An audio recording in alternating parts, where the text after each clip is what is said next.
Saludos amigos, qué gusto volvernos a ver hoy. Este es un día maravilloso que Dios nos ha regalado para vivirlo a plenitud. Bienvenidos a esta sesión, a este encuentro que lo llamamos lo esencial. Porque siempre en la vida tenemos que decidir y elegir quedarnos con lo esencial. Y eso fue lo que hizo María, escogió la mejor parte. Esto es sabiduría práctica para la vida diaria. Bienvenidos entonces, quiero hablarles hoy acerca de lo más difícil de una promesa. Todos los cristianos de alguna manera se aferran a una promesa dada por Dios en las Escrituras. Y algunas veces pueden entrar en etapa de cierta decepción, de cierta desesperanza, cuando no ven cumplidas las promesas. Y pueden pensar inclusive que Dios no las va a cumplir. Pero quiero decirles que por lo menos hay tres etapas en la vida de una promesa. Y cada una tiene un grado de mayor dificultad que la otra. Pero por supuesto también de mayor bendición, recompensa. Estos estudios los he basado en la vida del patriarca Abraham, porque bueno, es uno de los líderes del Antiguo Testamento que en lo personal me apasiona estudiarlo. Me vuelvo un buscador de todas las perlas que puedo encontrar en el Génesis sobre la vida de Abraham y en otros libros de las Escrituras. Cuando Dios le pidió a Abraham que dejara su tierra y su parentela y la casa de su padre y que fuese la tierra que él iba a mostrar en Génesis 12, para nosotros de este lado del mundo es como muy sencillo verlo y quizás no parece tan difícil. Pero déjenme explicarles un detalle para que tengamos un poco más de claridad.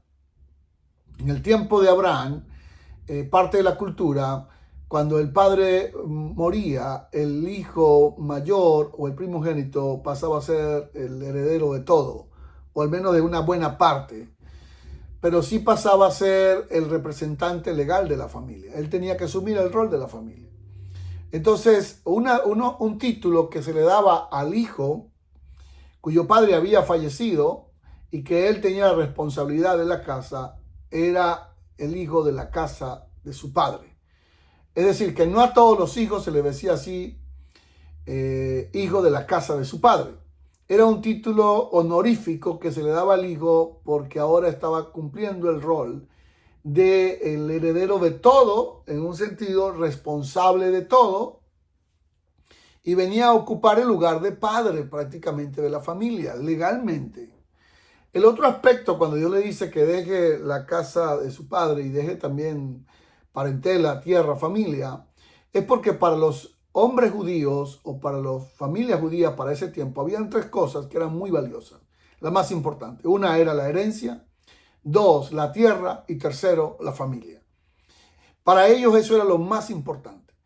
Y cuando Dios le pide a Abraham que deje su tierra, su familia y deje su parentela, le está diciendo que deje el honor o la posición de ser el heredero prácticamente de todo, el representante legal de todo, el que tiene el derecho legal para poder adjudicar las tierras de su padre y todas las propiedades, que deje también la herencia, la tierra y deje también la familia. En otras palabras, lo que Dios le está pidiendo es que deje todo. Y dejar todo significa que él pierde el derecho legal de todas las propiedades, de toda la riqueza que tenía Abraham, su padre, perdón. Y tiene que salir sin saber a dónde va. Ese acto de obediencia no es tan sencillo. De alguna manera, Dios le está pidiendo a Abraham algo tremendo y tiene que abrazar lo desconocido para ir a donde Dios lo quiere llevar. Dietrich Bonhoeffer dijo una expresión que me gusta mucho, el teólogo alemán: solo el que cree obedece y solo el que obedece cree. Así de sencillo es, pero ese es el primer nivel. No es el más difícil de una promesa, pero es muy difícil, pero se aprende. ¿Cuánto tiempo requieres tú para aprender a ser obediente? Bueno, practicarlo todos los días. Los expertos dicen que si uno practica 2 horas como 44 minutos diarios en aquella disciplina donde quiere destacar, por 10 años se vuelve un experto en eso, se vuelve el mejor en eso. Ese fue el estudio que hizo el psicólogo de la Universidad de la Florida, Anderson Erickson. Él estudió cómo las personas pueden destacar de su común promedio y llegó a la conclusión de que requiere 2 horas como 44 minutos de práctica diaria por 10 años si quieres ser el mejor. Así que si quieres aprender a obedecer, ese es la tarifa que tenemos que trabajar duro todos los días. Puede ser el arte de obedecer o cualquier otro. Pero la segunda etapa de la vida de una promesa tiene que ver con el creer. Y porque hay algunas personas que pueden obedecer sin creer, sí, sí las hay. Usted puede obedecer sin creer. Pero es muy importante que usted aprenda a creer para obedecer. Abraham pudo conjugar las dos cosas, pero en la primera etapa él obedeció. Creía, sí, pero no todavía esa experiencia maximizada, madura esa experiencia del creer. Es como si alguien me dijera, pastor, ¿usted cree hoy igual como creía hace 30 años? No. En ese tiempo creía en Dios, pero hoy creo en Dios con mayor profundidad, con mayor madurez, con mayor sabiduría, con una fe mucho más enriquecida. Y a eso me refiero. En esta etapa de creer, Dios le pide a Abraham, o Dios le dice a Abraham en Génesis capítulo 15. Hay algo súper interesante. Es el único capítulo, al menos de esos primeros, donde dice la palabra de Dios vino a Abraham. Y esa expresión que está ahí es la misma expresión que usaban los profetas. Es decir, cuando los profetas decían, así dice el Señor. Entonces ahí, cuando el texto sagrado dice que la palabra de Dios vino a Abraham, es como si dijera, así dice el Señor. Abraham en ese sentido está fungiendo como un profeta. Y de hecho, si ustedes leen los capítulos siguientes, va a descubrir que Dios dice de Abraham, Abraham es un profeta. Entonces en Génesis 15, Dios le dice a Abraham que lo va a bendecir de nuevo. Y Abraham le pregunta a Dios, pero ¿cómo me vas a bendecir si no tengo hijo? No tengo prole, es decir, no tengo hijo ni hija. No tengo, el que tengo en casa es este joven Damaseno, Eliezer, y es el que puede heredar todo. Y Dios le dice, no va a heredar él, sino que va a heredar un hijo suyo, es el que va a heredar. Y Abraham le dice, no, pero ¿cómo va a ser eso así? Es imposible que esto ocurra. Y Dios hace algo tremendo, lo saca de su entorno, lo saca de su hábitat normal, cotidianidad, de su status quo, lo mueve y lo saca a un espacio abierto y le dice, mira, por favor, cuenta las estrellas, si puedes contarlas, así será tu descendencia. Y el texto sagrado afirma que Abraham creyó, ahí sí creyó y le fue contado por justicia. Entonces, en la primera etapa obedeció. Obviamente que también creyó, pero no había creído al nivel que ahora está creyendo cuando Dios le dice, o cuando Dios le revela lo que va a ser, la magnitud de lo que va a ser. Y él creyó y eso le fue contado por justicia. En otras palabras, fue justa la fe que Abraham creyó, fue suficientemente justa. La medida justa de fe que él necesitaba para ver el milagro. Es una manera también de explicar eso le fue contada por justicia. Tuvo la medida justa de fe que él necesitaba para ver el milagro. Y como decía Martín Lutero, decía él, la fe consiste en aferrarse a la promesa de Dios aun cuando todo lo visible parece contradecirla. No tenían la edad correcta, no tenían la edad para nada apropiada porque ya estaban muy mayores. Y el milagro era imposible que ocurriera. De manera que creer es difícil. Yo personalmente batallo bastante con eso. Creo que no soy el único. Pero batallo en el sentido de que muchas veces por las pruebas, las dificultades, a veces no es que deje de creer, nunca he dejado de creer en Dios ni en la palabra de Dios. No, sino que el creer es removido muchas veces. Pero no es lo más difícil. Entonces, ¿qué es lo más difícil de una promesa? Lo más difícil no es obedecer, lo más difícil no es creer, y lo más difícil es lo tercero que aprendió Abraham en la promesa, es esperar. Eso sí que es lo más difícil. ¿Por qué algunas promesas no las ves respondidas en tu vida? No sé qué estás viviendo hoy, cuál es la experiencia que estás teniendo, la dificultad que estás viviendo.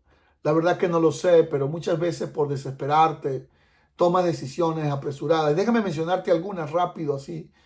Esto está mayormente explicado en algunos dos sermones que tengo en este mismo canal sobre Abraham, que lo puede buscar. Pero déjame decirle algo. En la espera hay un canto de un joven, creo que es dominicano, que dice: la espera desespera. La espera desespera. Y en ese periodo de espera, desde los 75 años hasta los 100 años, 25 años, ¿qué no pasaron en eso, o qué no pasó en esos 25 años? Cualquiera se desespera. A los 75 Dios le promete un hijo, y a los 100 es que Abraham va a ser padre. Pero déjame mencionarle una. Una es el hambre que ocurre, y Abraham va a Egipto y ahí miente. El hambre revela que Abraham tenía la inclinación a mentir. Era un acuerdo que había llegado con su esposa. Luego le sugiere a Dios que una manera de poder resolver eso de la herencia es que Eliezer, el damaseno, sea el heredero. Dios le dice que no, que eso no es posible. Luego Sara, tratando de facilitar las cosas, le dijo a Abraham que se allegara o que tuviera relaciones con su sierva Agar, y que el hijo que naciera de ellos, lo cual era una práctica común en ese tiempo para la gente rica, perdón, el hijo entonces sería de ellos. Tampoco le funcionó, no le resultó, obviamente. Era una réplica del pecado de Adán y Eva. Y bueno, muchas cosas más. Abraham ya estaba perdiendo la capacidad de aguante y de espera. Cuando nació su hijo, Isaac, estaba en los 100 años. Y Sara, cuando vio a su hijo, se rió y dijo: bueno, Dios me ha hecho reír, y el que me vea se va a reír conmigo. La verdad que sí. Cualquiera que me ve criando a este muchachito se va a reír conmigo. Eso es lo hermoso de poder llegar a ese nivel de la espera. Esperar no fue fácil. Esperar tiene preguntas que muchas veces no tienen respuestas. Esperar tiene silencios que son muchas veces angustiosos. Esperar tiene incertidumbre interminable. La espera tiene momentos donde parece que nada está ocurriendo. Nada está ocurriendo. En los años 1960, el psicólogo Walter Mischel llevó a cabo un experimento que se hizo famoso, conocido como el experimento de los malvaviscos. Consistía en que a varios niños se les colocaba un malvavisco frente a ellos y se les decía: puedes comerlo ahora, pero si esperas unos minutos sin tocarlo, recibirás 2. Entonces, la observación fue interesante. Algunos lo comían inmediatamente. Otros se tapaban los ojos, contaban o se distraían para resistir la tentación. Años después, los investigadores descubrieron que quienes desarrollaron mayor capacidad para esperar tendían a mostrar mejores resultados en distintas áreas de la vida. Alguien dijo que Abraham estaba desesperado por un hijo, pero Dios no estaba igual de desesperado por darle un hijo a Abraham. Dios estaba muy enfocado en formar a un padre para ese hijo. Y entonces en esto consiste, estimados amigos, los 3 niveles de dificultad de una promesa. Primero, obedecer.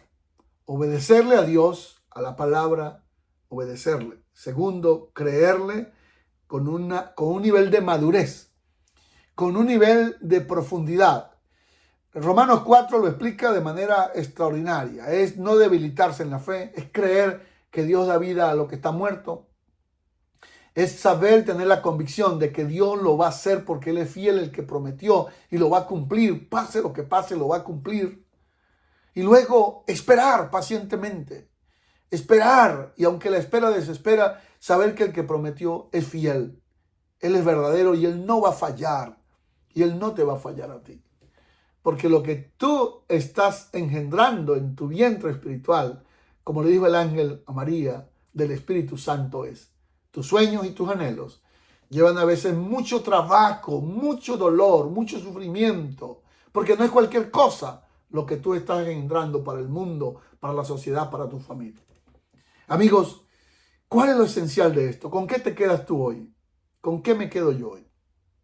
He decidido y he elegido quedarme sencillamente con aprender a esperar. pero una espera que va precedida por las dos cosas anteriores. He decidido esperar pacientemente en Jehová, como dice el Salmo. Pacientemente esperé en Jehová, y Él se inclinó a mí y oyó mi oración, precedido por la obediencia al Señor y a su palabra, y por creer firmemente en sus promesas, aunque no vea los resultados hoy. Amén. Que Dios te bendiga. Nos vemos en la próxima oportunidad. Hasta pronto.